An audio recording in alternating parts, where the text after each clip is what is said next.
basically in 2008, this committee was set up, and we broadened our terms of reference. So I wouldn't say what we were supposed to do originally, but basically we said we are going to do a study which will first identify the infrastructure deficit in the 8 core areas that were given to us.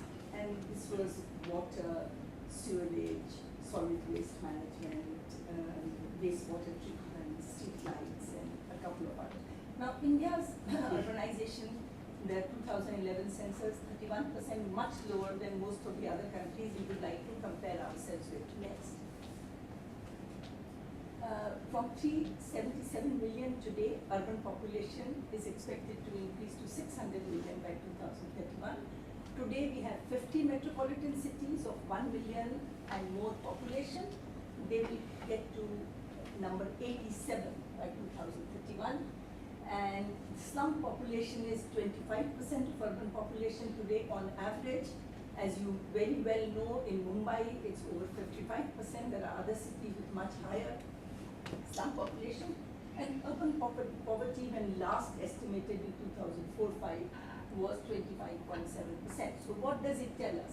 Urban planning, urban infrastructure development, and public service delivery of universal standards must address this challenge. However, in all of that, the crucial thing is governance. Because you could do all of that, but you may just be throwing good money after bad money if you don't improve the systems of delivery. Actually, in the constitution, you have a union list and you have a states, is it called states list or concurrent list for financing? States list, I think. But there is no list called local body finance list, which could give the taxes which only a local body can charge. For example, motor vehicle tax, entertainment tax, advertisement fee, etc. Whereas in South Africa, we had an interaction with the team that came from there. They said they have guaranteed predictable transfers to the third tier so that they can plan and also improve their governance so that they can raise some revenues on their own. Then the state shares its revenue from all taxes on goods and services. Let's say 25% of that is shared with the third tier. Now that 25% will have all panchayats as well as urban local bodies. So much less will come to urban local bodies, but that's one way of doing it. Now, this would require a constitutional amendment. It will say you put a local bodies finance list and mandatorily devolve. But if governance is crucial, so is capacity. Because if you have a situation where a municipality has half an engineer and 1/4 an accountant, and basically it's full of all unskilled people, and then sitting in Delhi for us to say, go for public-private partnership or go to raise municipal bonds is just not going to make any difference, because on the other side is a group of lawyers and kind of, the private partner is fully equipped and knows what he's entering into. And on this side, you have a person who doesn't even understand risk, let alone risk assignment, So you need to build that capacity in planning, in engineering, in financial accounting, making them market worthy by having audits that are regular, encouraging transparency, accountability. Unless that is done, you cannot really count on either accessing bond market or PPP. The whole framework of this is very interesting. I was actually dismayed only at one point, having to do with service standards. And I noticed that you have a category called urban roads. Yes. And that's actually a very large category in terms of the investment requirements. And the service standards I saw, there were area under roads and road density. Now, yeah, I think from as someone who's been working on urban transport, I find that extremely sort of stringent. No, actually, a very bad standard or measure to use, an indicator. Because first of all, if you're thinking about urban transport, then one has to ask the question, what is urban transport meant for? It's the objective function for transport is access, not mobility. Right? So in other words, people need transport as a means to get to jobs and schools and so on, shopping and so on. Now, this is very much a supply-driven kind of an approach, whereas everything else is demand-driven in terms of access to water, access to sewerage and so on. But urban roads is not, you don't actually need roads. I mean, in fact, the European model now is to tear down roads and make them, basically walkways only. So I think we really have to think about that entire category. I mean, if you're thinking about transport, have urban transport and think about access measures. And it's a little hard to define. I mean, it's not easy to sort of specify in terms of some physical infrastructure. And I think what you say about urban roads and transport, I share some of your reservations. There are those who believe there is no need for such roads, and there are others who happen to be the quote experts. And these were people. There was a current Joint Secretary in the Government of India who was very wedded to this concept. His predecessor, O.P. Agarwal, who is now in the bank. I mean, we had, O.P. came down to Delhi. We had long sessions trying to understand.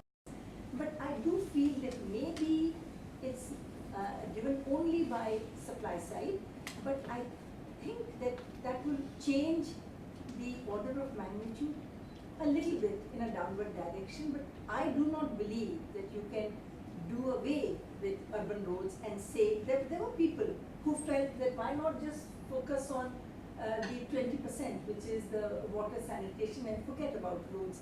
And all the studies that have been done on rural roads, on connecting urban roads with rural roads, show that if there is a single indicator worldwide of what impacts poverty, it's roads.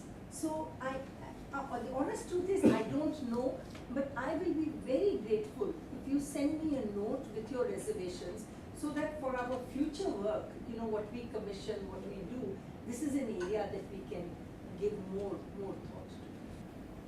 We have these service standards that ULBs we hope will reach in the next few years. One of the things that is a concern is why would ULBs try to approach these service standards? Like, what are the incentives for a ULB to do this? Because if you look at politics, especially at state and local level, it is the state that dominates, and the local level is looking up the state rather than looking at the citizens. So he is concerned more with spending the money that he gets and making sure he gets voted, rather than trying to make sure that service standards are met. So one of the things is how do we think about getting ULBs in the situation that we are in today to sort of over time reach these standards? Can we think of ways to incentivize competition between cities or things of that nature, or somehow involve citizens more actively so that they are forced to do? I think if there is one area in which we have not said so much, and probably if I had to redo this report, I would go in more for that, would be the citizen involvement. Because there was some literature, and there is some, especially in Bangalore and Janagra and all these. Somehow, this we say it. I mean, so we can take it off saying yes. You are right. One, of course, we are saying with devolution will come the power. If you get civil society involvement in demanding these standards, and if you have funding assured, so that when the ULB is accountable, it also has the capacity and funding to plan and implement. And if the states provide an enabling environment, that's what you need in order to get this job done.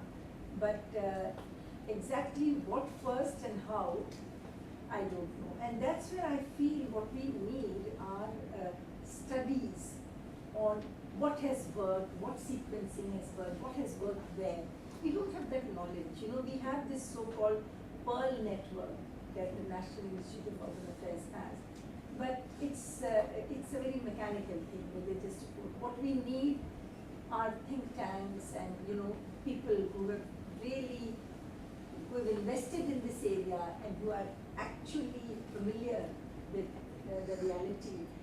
Now, if the government listens to us, what we are saying, and sets up centers of excellence in different regions, one good thing will be that people from the region can come together more often to share experiences. Thank you for raising this. Somebody mentioned out there, what is the incentive of a local body to actually improve services?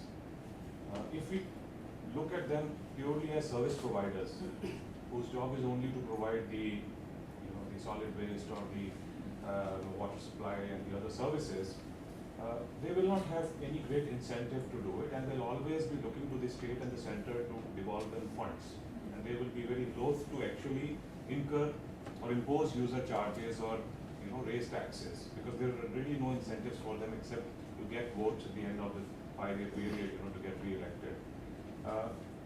I'm saying this because I want to share this experience with all of you. I once visited Poland as part of a delegation of the Government of India, and we had presentations being made by different agencies to attract investments into Poland, and we were part of an economic delegation, so they wanted Indian investments to come into Poland, and that was the time when Poland was coming into the European Union, and they were opening up, they wanted investments.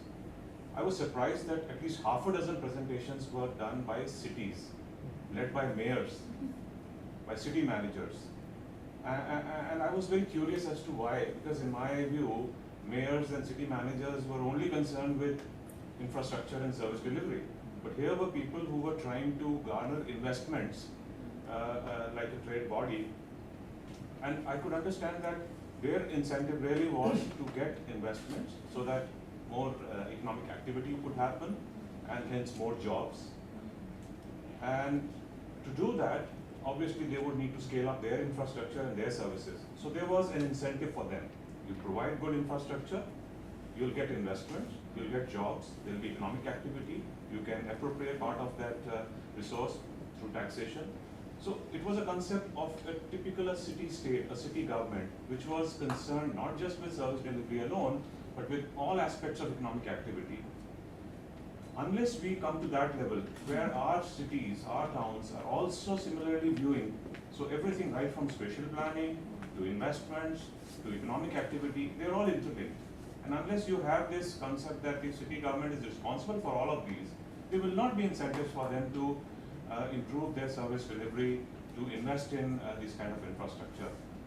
Right now that role is performed by the governments at the central and state level.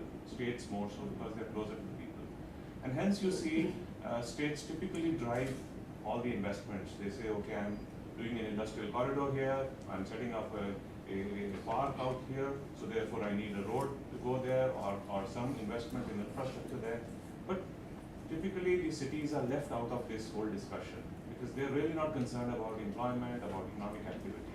So I think the most crucial part is whether we need to re-engineer our governance structures, allow the cities to actually have a vested interest in economic activity. Unless we bring in those kind of things, as somebody, I think you mentioned about getting the cities to be more empowered. I think that's really the key to driving this whole thing. Otherwise, they'll simply keep on depending on the states and center for funds, and simply go with a begging wall. They'll say that I don't have money, give me the money, then I'll create the infrastructure. So to make it sustainable, you have to create those structures. And when the reforms started in 1991, I remember between 91 and 96, I must have given at least 30 seminars around the country in different states, mostly state capitals, on what the studies of industrial and trade policy showed and which were. And the reaction that you got in the state capitals was so apathetic, saying, this is New Delhi's preoccupation. We are all right, thank you very much. Let them open up, deregulation, we are doing it. And then come 1997, 5-6 years down the road,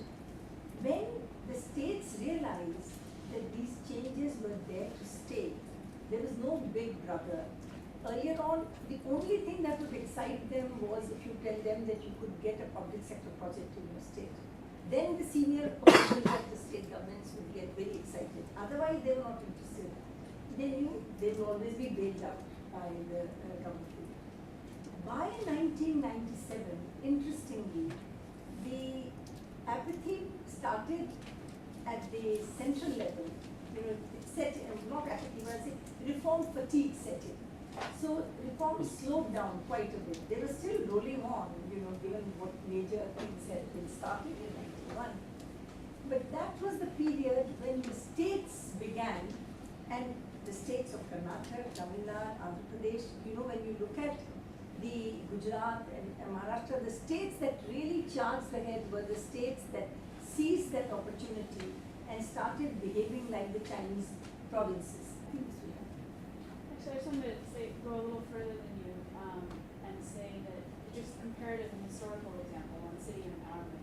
So a lot of the discussion about devolution in India has been sort of something that the center needs to do, something that the chief ministers need to do, and politically that's just always been a non-starter for 20 years, 25 years. Actually, 70 years, 60 years. But the history of, if you look at Latin American cities or American cities, US cities, the history has been that the power comes before the devolution and pulls the devolution to some extent. So in Latin America, it was more sort of cities as sites of political opening on the edge of democratization or democratic deepening in Mexico, sort of transition from one party state. In the US, it was cities becoming a site of relatively clean profit. Can you sort of in advance what was going to happen with planning and make money on the boom as opposed to directly stealing from public sector, which in the progressive era was sort of a recipe for accumulating political power, which in turn also pushed a lot more effort to pull power from the states to the cities. And you can see both of those things potentially happening in India now, which is very exciting to create a pull for devolution to kind of reinforce this constant efforts to push, which are basically blocked by the Constitution. What really it comes down to is a set of reforms that is in some sense orthogonal to the devolution debate, but it's about enabling better management of the metro areas and enabling better databases and information about not just the core of the city. I think this is something that we pick up on more, is how can cities manage the metro area and the peri-urban area? Because most of the emerging evidence on where's population shifting, where job shifting, if you look at land cover and land use, just extracting from satellite imagery, it's all happening, or much of it is happening in rings around the core city, which are particularly difficult to map.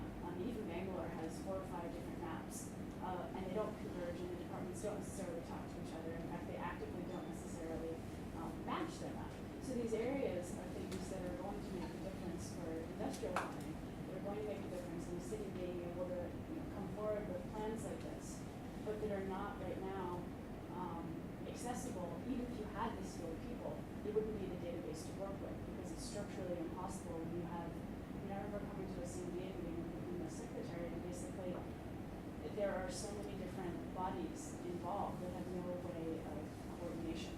So how, I think it comes down to some sense solving that, which Jessica, I think what you are saying needs to be done anyway. I agree with that. But I think what you are underestimating is the vested interest and resistance that the Latin American model or the American model would not work. In fact, because our politics is way ahead of our planning and or our economics, to crack that nut is going to be much, much more difficult. That is not to say that we should not do each one of the things that you have said, but I'm now giving my judgment that I think we should do it. I mean, whether it happens or not, there's no denying that should be done. But my hunch is that resistance from the state MLAs to share any power with corporators, and given that corporators are generally even picked from a worse population than the MLAs, the two things combined, you really need to put civil society pressure for better delivery, transparency, e-governance, then they are forced and they'll fall in line. And the main thing is that give them something to plan with.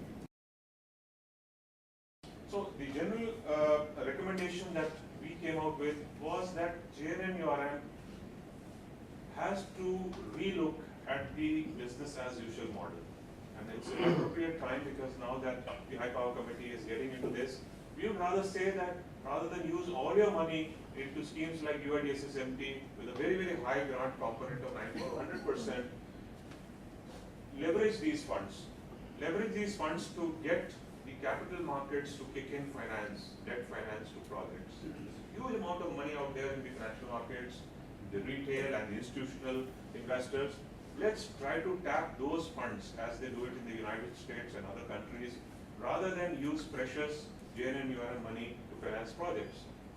Will this count for small and medium towns? Yes, ma'am. Actually, the pooled financing ideally works for small and medium towns because it's not a small town. To leverage the money for the pool financing. For pooled financing is actually designed for the small and medium towns. The comparative advantages of debt financing, I want to mention this. See, when you go for a debt financing, you need to do a rigorous kind of a structure of the project, which means you need to do project development, you need to structure it properly as to how much debt, how much equity, rate of interest, what is going to be the cash flows, what is my IRR, what is my debt service coverage ratio. Unless you do that, you cannot go to the market. So that rigor comes in. That's the first and foremost advantage of debt financing, which doesn't happen in the case of grant-based projects. Second, you develop inherently an incentive to maintain the projects. This is what ma'am mentioned in the beginning. A lot of these projects you visited, ma'am, you would have seen they would have been built 5-10 years ago. But what's their status? If you do an audit, a quick check of the projects that have been done, and I've seen plenty of them in my state here, assets have been built, but they are not being put to optimal use. They're not generating revenues because there is no incentive for the local body to actually maintain them. The incentive comes only when they have to repay. Because I have to repay, so I have to maintain the asset. I have to maintain that asset because I want project cash flows to come in to repay my debt. So unless you bring in those right incentives, economic incentives, unless they are brought in, there's no point in keeping on pumping money into projects because what you're going to create are only white elephants which will not yield any returns. And finally, you have to bring in the stake of the ULBs. They must see it as their projects, it's something in which their money has been put, not somebody else's. And therefore, to address your question, is essentially pooling is a tool for the weaker ULBs or the small and medium towns which on their own don't have the credibility to go to the market. And rather than just using these UIDSSMT resources thinly, and that's what's happened. If you see the JNNURM, the number of projects that have been done, about 1,000 odd projects across the country, I mean, they have virtually spread it too thin and maybe picked and chosen 1 or 2 projects in some town here and there, without any rationale as to what was the basis. Just because 90%, 100% grant was available, projects have been selected, but what happened to those projects? Have they actually resulted in improving the financial capability of these local bodies? Have they improved the service level delivery? We are not sure of that. And again, what should be the debt grant mix? JNNURM also contemplates that you needn't pass on all these grants as grants. You could always mix them up as loan and grant. But then what is the optimum mix that you need to give? According to us, it should be according to a local body, its ability to raise finance, its ability to repay the loan, as well as the project per se. What are its returns? Every project has to have a different debt grant mix. You cannot have a one-size-fits-all kind of a solution, which has been typically the aim of government projects. Can I ask you one Yes. question? You know, this one big idea of the Minister for Urban Development that he wants to, instead of giving grants, he wants to have loan to grant, depending on whether the ULB has done a good job. So make this an incentive that in the first instance you get a loan, but if you get things done within certain parameters. Does that fit into your scheme of what the way you're presenting? Is there any scope for that? Actually, it's a new idea, ma'am. It's not been tried, but we can work out a structure. I'm happy at least the minister is talking about debt financing. Some time ago, you couldn't talk about this to any such functionary, because they think debt is anathema.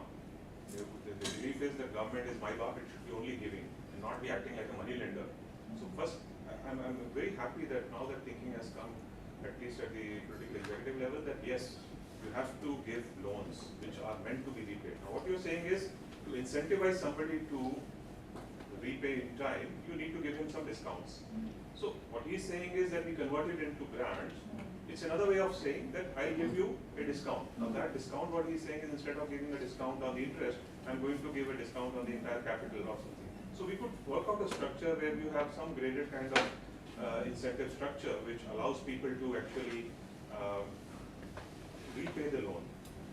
We could have a scheme where we could say that initially we will allow anybody who repays, some kind of a discount on the interest rate, or maybe you could say a deferment of their this thing, or maybe the last installments I won't take it from. It's all those kind of marketing techniques that typically a lot of these lending agencies do, and they do it all the time. Government wants to do it, by all means, it's government's money. But principally they must accept the fact that the local body must be made clear that money is not free. There is a cost to it, and it's their responsibility to pay back that money. And if they can only pay back only if they create assets that generate revenues, or assets that help them to improve their income. So we can work with the ministry on this matter. It's a very good idea, but I'm really very happy to know that at least the thought process has shifted from grant to actually debt.